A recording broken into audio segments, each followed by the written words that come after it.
ये चैनल केवल मनोरंजन के लिए है। हम किसी भी तरह के अंधश्रद्धा को बढ़ावा नहीं देते। रात के गहरे सन्नाटे में तालाब का किनारा डरावना नजर आ रहा था। आलोक, जो कि पेशे से इंजीनियर था, एक खंभे पर चढ़कर सीसीटीवी कैमरा लगाते हुए खुद से ही बातें कर रहा था। पता नहीं इंस्पेक्टर साहब को इतनी रात क्या सनक सवार हुई यहां कैमरा लगवाने की। और ये काम सुबह भी तो हो सकता था ना। वैसे भी रात भर में यहां से कौन ही गायब हो जाता। इंस्पेक्टर राजेश का तत्काल फरमान था, इसलिए आलोक को अकेले ही आना पड़ा। तालाब के बारे में गांव भर में अफवाहें फैली थीं। लोग वहां से गायब हो रहे थे।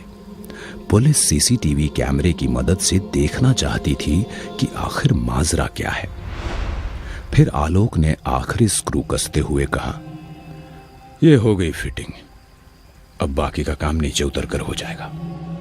वो खुद से ही सारी बातें कर रहा था कि अचानक उसे तालाब के पानी में किसी के होने का एहसास हुआ। तालाब के पानी में इतनी रात को कौन हो सकता है?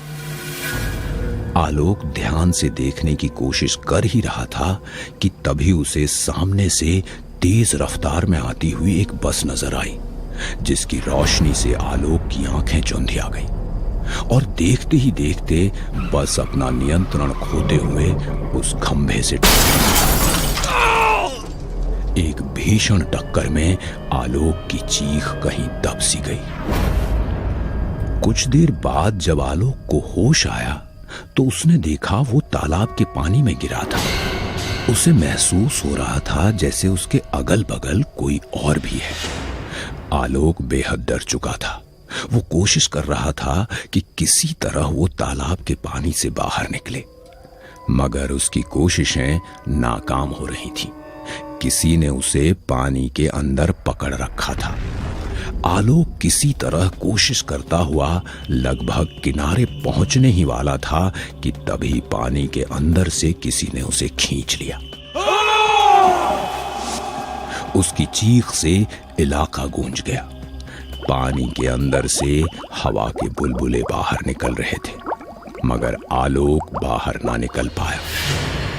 अगली सुबह तालाब के किनारे इंस्पेक्टर राजेश जांच पड़ताल करने पहुंचे थे। उनके आसपास गांव के ही कुछ लोग भी खड़े थे। खंभा गिरा हुआ था, जिसमें लगा हुआ सीसीटीवी कैमरा पूरी तरह से टूट चुका था। फिर इंस्पेक्टर राजेश चारों तरफ देखते हुए बोले, खंभा टूट कर गिरा है, सीसीटीवी कैमरा लगा तो है पर पूरी तरह से टूट चुका है। बाकी तो यहां कुछ भी नजर नहीं आ रहा। अब सवाल यह है कि आखिर आलोक का बच्चा कल रात से कहां गायब है? तभी गांव के मुखिया इंस्पेक्टर राजेश के सामने आते हुए बोले, मैंने तो आपसे पहले ही कहा था इंस्पेक्टर साहब, उस घटना के बाद से ये तालाब भूतिया हो गया है। पहले वो 3 लड़कियां, फिर महतो की बकरियां, गांव का धोबी और अब ये आलोक, सभी रहस्यमयी ढंग से गायब हो चुके हैं, जिनका कोई पता नहीं। हमें यहाँ शांति पाठ कराकर इस तालाब की घेराबंदी कर देनी चाहिए, वरना लोग गायब होते रहेंगे। मुखिया सुझाव देने के साथ साथ किसी घटना का जिक्र करना चाहता था, मगर इंस्पेक्टर राजेश ने उसे डांटते हुए चुप करा दिया। मुखिया जी, ये बिहार का मधुबनी है, अपनी संस्कृति और कलाकृतियों के लिए मशहूर है। ऐसी अफवाहों से यहाँ का नाम बदनाम ना करिए। कुछ नहीं है इस तालाब में। अच्छा होगा आप अपनी बकवास कहानियां किसी को ना सुनाएं। मुखिया चुप हो गया। फिर इंस्पेक्टर राजेश ने पूरी तरह से तहकीकात की, मगर आलोक का कोई पता नहीं चला। इस घटना को कुछ रोज गुजर गए। इंस्पेक्टर राजेश देर रात अकेले थाने में बैठा हुआ फोन पर किसी से बातें कर रहा था। जी सर, हमने हर तरीके से खोजबीन की, मगर लोग कहां गायब हो रहे हैं पता ही नहीं चल रहा। अगर उस आलोक के फोन का लास्ट लोकेशन हमें मिल जाए तो शायद कुछ मदद हो जाए। इंस्पेक्टर राजेश फोन पर बात कर ही रहे थे कि तभी उसे एहसास हुआ जैसे बाहर कोई हो। कौन है वहां अंधेरे में? सामने आओ। पहले तो अंधेरे में खड़े उस साये में कोई हलचल नहीं हुई, मगर जैसे ही राजेश ने आगे बढ़ना चाहा, वो सामने आ गया, जिसे देखकर राजेश चौंक पड़ा। ये कोई और नहीं बल्कि आलोक था, पानी से भीगा हुआ, जो कि बिल्कुल सफेद पड़ चुका था। आलोक की ऐसी हालत देखकर राजेश ने पूछा, ये तुमने अपना क्या हाल बना रखा आलोक? और तुम इतने दिन से कहां गायब थे? मुझे रिपोर्ट लिखानी है, हादसा हुआ है, मदद चाहिए इंस्पेक्टर साहब। आलोक का बर्ताव अजीब था। वो बड़बड़ाता हुआ वहां से मुड़कर जाने लगा। इंस्पेक्टर राजेश उसके पीछे चल पड़ा था। तालाब की ओर बढ़ते आलोक और इंस्पेक्टर राजेश अंधेरे में कहीं गुम होते जा रहे थे। आलोक का पीछा करते हुए इंस्पेक्टर राजेश तालाब के किनारे पहुंच गया था। आलोक अंधेरे में तालाब के पानी में उतरता जा रहा था। इधर इंस्पेक्टर राजेश के सब्र का बांध टूट चुका था। तालाब के ढलान से नीचे उतरते हुए वो चिल्लाया, बस बहुत हो गया आलोक, ठहर जा वरना गोली मार दूंगा। आलोक फिर भी नहीं रुक रहा था। इंस्पेक्टर राजेश ने आलोक को वार्निंग देने के लिए अपने रिवॉल्वर से तभी उसे एहसास हुआ जैसे किसी ने उसके पैरों को पकड़ रखा हो, मगर अंधेरे में उसे कोई नजर नहीं आ रहा था। वो धीरे धीरे कीचड़ में धंसता जा रहा। ओह माय गॉड, ये क्या हो रहा है? हाँ? इधर गांव में रात के वक्त गांव का मुखिया अपने बंगले में बैठा हुआ हुक्का पी रहा था।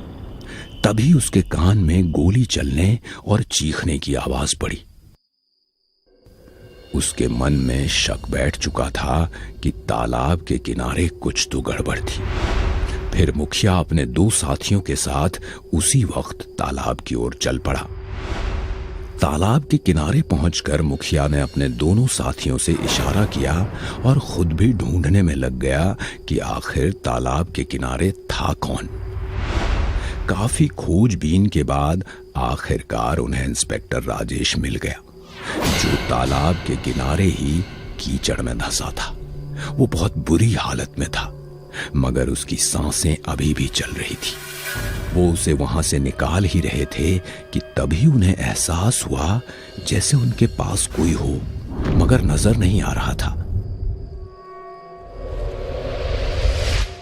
मुखिया ने घबराते हुए अपने साथियों से कहा, जल्दी यहां से चलो। इस घटना के कुछ घंटे बाद इंस्पेक्टर राजेश एक बिस्तर पर लेटा हुआ था। उसके शरीर पर कई जख्म थे और उसका इलाज गांव के ही एक डॉक्टर साहब कर रहे थे। मुखिया और उसके परिवार वाले डरे और घबराए हुए थे। तभी मुखिया के एक साथी ने पूछा, मुखिया जी, आखिर वो तालाब भूतिया कैसे हो गया? इसके पीछे क्या कहानी है? इस घटना को सभी गांव वाले जानते हैं, पर इसे मानने से सभी इनकार करते हैं, जैसा कि आपके इंस्पेक्टर साहब कर रहे थे। दरअसल बात आज से 1 साल पहले की है। रात के अंधेरे में यात्रियों से भरी एक बस तालाब के बगल से गुजरती हुई नियंत्रण से बाहर होकर तालाब में गिर गई थी। लोग डूब कर मर रहे थे और गांव वालों को मदद के लिए पुकार रहे थे, मगर काफी देर के बाद भी गांव से कोई भी मदद नहीं पहुंची।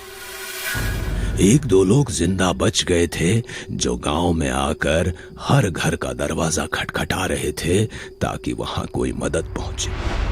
मगर जब तक लोगों ने उनकी बातें सुनी और तालाब तक पहुंचे, उनकी आत्माएं आज भी तालाब के पानी में हैं और मधुबनी गांव का ये तालाब तब से भूतिया है। मुखिया ने तालाब की सच्चाई अपने दोनों साथियों को बताई।